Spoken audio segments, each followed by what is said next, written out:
What's up, fans? Welcome back to Guido's Weekly Movie Review. Here live in Dundalk, Maryland. Freezing my ass off.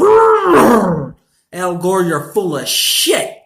Send your wife up, tip her to the North Pole. Have her tip her fat ass to the polar caps in the right direction. But we're not political. We're here for the movie reviews. And this week we got a gem.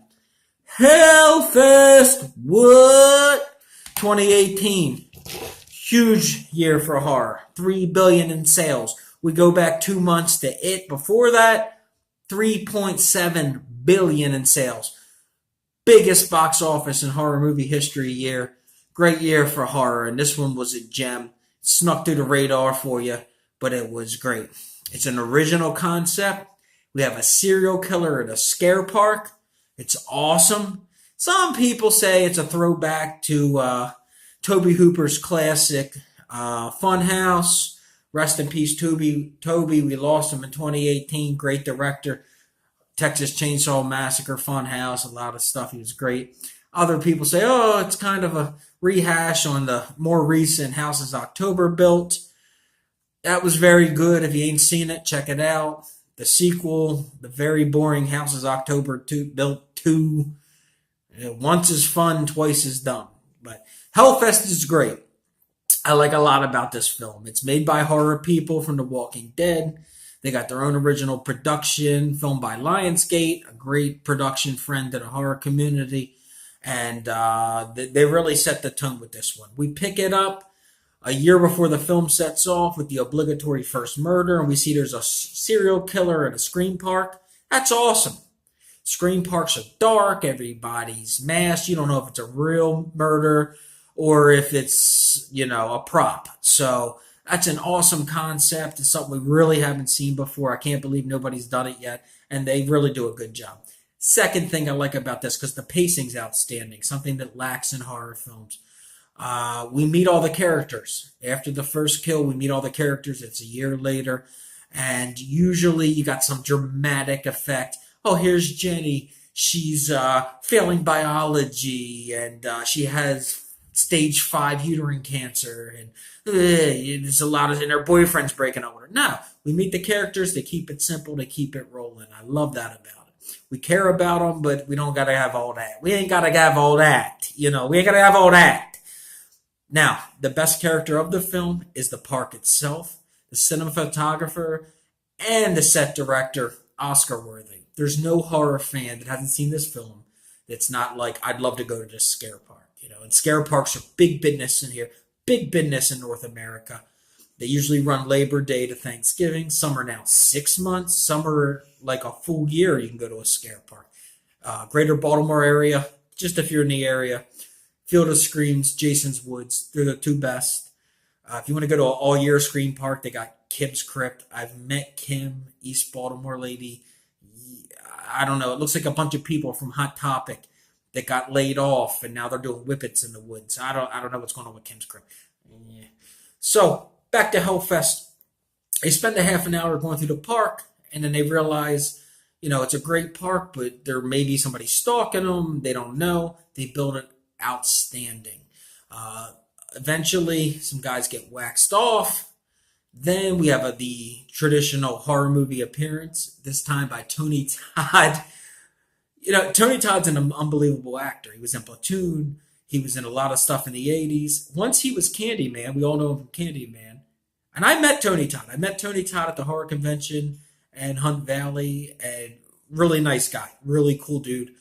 But he is Candyman. Like, he even thinks he's Candyman. It reminds me of the Emperor from Star Wars, who unfortunately got a little dementia, and then he thought he was the Emperor. I could picture him at the Cheesecake Factory, like, I want more bread. Tony Todd is like Candyman for life, which is weird and awesome at the same time. After that, we see that there's a couple more kills, which are outstanding. The kills are really great. The props are great. The set pieces, unbelievable. But we get to the point where there's a finale. They pace it well. Some of the characters make it out. Then the lead killer, of course, they can't find him because they don't know who's who. It's a big melee. So at this point, I'm going to ask you. I had a 7 out of 5 out of a Guido.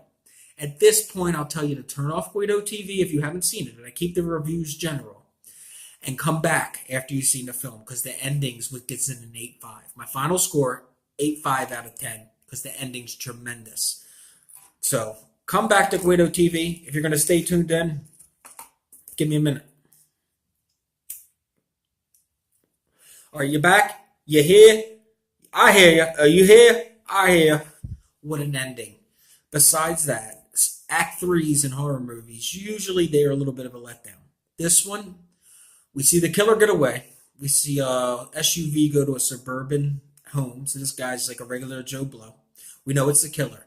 He goes to like a shed, garage. He's got all the masks. He's got souvenirs from his kid. Right there, it's unbelievable. Then he goes into the living room. There's a like preteen girl, like 9 to 13, wakes up. I'm like, oh shit, what the fuck's going on here? Hey, daddy. Not only is he just a suburban guy, he's a father. He's tired of the gymnastics, running around. His wife's got him running. So on the weekends, he just goes to scare parks and waxes people. Unbelievable. And it's a great film. 8.5. It's going to be great for the horror season. Labor Day to Thanksgiving. It's going to be a cult film. 2 issues. The only issue I have with the film is the mask. In horror films, you need a traditional mask. This mask kind of looks like Rue McClanahan went on a bender and they molded her from face and that was the mask. That's the only real big deduction from this film. Second thing is the horror fans didn't really come out for this. Like I said, about $4 billion in 18 months in horror movie sales. And this is one of the best horror films, actual horror films, not mainstream, that came out. And it was made for $5 million. It made $17 million. That means the back end at Lionsgate got a couple 6-figure paychecks. They're happy, but it's not going to warrant a green light for a automatic sequel. We're going to probably get something video on demand, Cinemax at 3 a.m., Redbox. This could have been a great franchise, and we're probably not going to get that. But if you like horror films, Hellfest is the one for you. It's going to be great. If you're going to a scare park next year, this is the film to watch the night before. Or even better, a couple hours before you go to the scare park, you put in Hellfest, have a couple drinks. It's going to be great. Thanks so much for tuning in. We'll be back next week with some reviews. And more importantly, we're going to be in Harrisburg. Big Guido turns 41 this weekend. 41 years of age. Baltimore Blast take on Harrisburg Heat. Every year, Harrisburg, we're going to build something. What are you building? You have a different team every year, a different coach. There's an owner, but there's a sub-owner, but there's an underwriter. The only thing you're building is your defense case in bankruptcy court. But we're going to be there, so we'll see you in Harrisburg this weekend. Thanks for tuning in. Big Wheat, stay warm. Ciao, ciao.